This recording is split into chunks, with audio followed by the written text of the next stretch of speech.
Okay, hello, good morning. So today we're going to discuss about the five diagrams that is being assigned to us.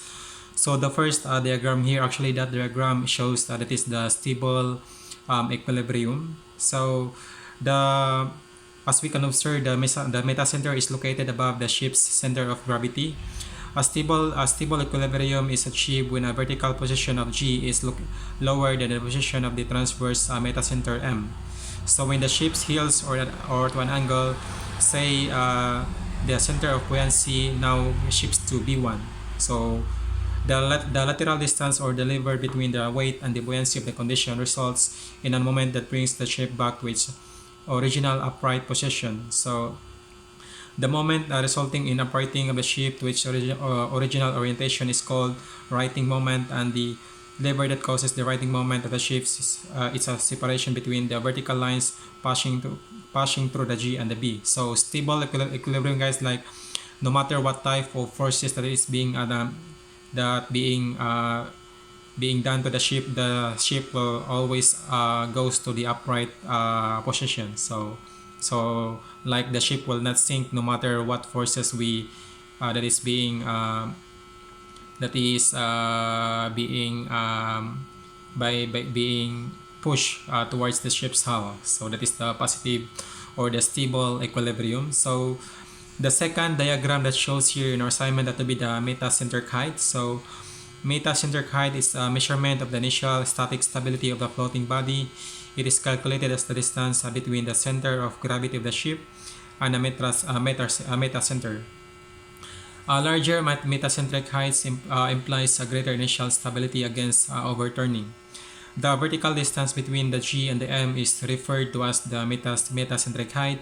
The relative positions of the vertical center of gravity on G and the initial metacenter M are extremely important with regards to the effect of the ship's stability. So the third diagram that is being shown here, actually, let me check the third diagram. The third diagram here, actually, it shows about the unstable. Let me check.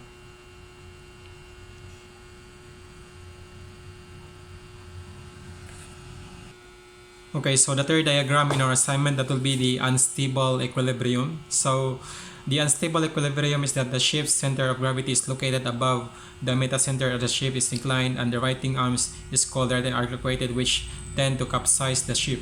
So an unstable equilibrium is caused when the vertical position of the G is higher than the position of the transverse metacenter. So when the ship heels to an angle, the center of buoyancy now shifts to B1, but the righting lever is now negative. So in other words, the moment created would result in creating a further heel until the condition of the stable equilibrium is reached. If the condition of stable equilibrium is not reached by the time the deck is not emerged, the ship is sized to capsize. So that is the unstable equilibrium.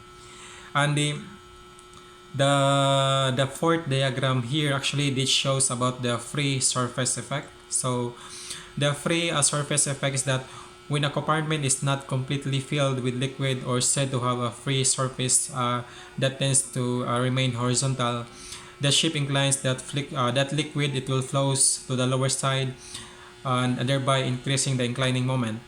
Consider a compartment tank containing a solid weight. When the shape is inclined, the center of gravity remains the same.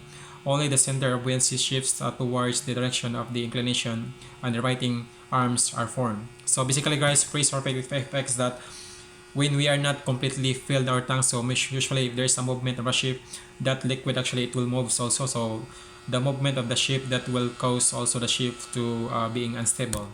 So and the last diagram here, actually, it shows about the normal or the proper diagram of a stable equilibrium. So as you can see, the metacenter is above the center of gravity, and the center of buoyancy is located below the center of gravity.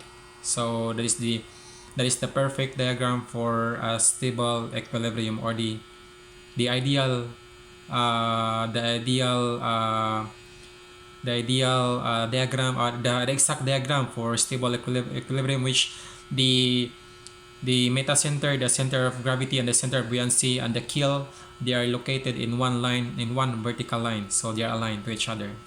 Okay, so thank you so much.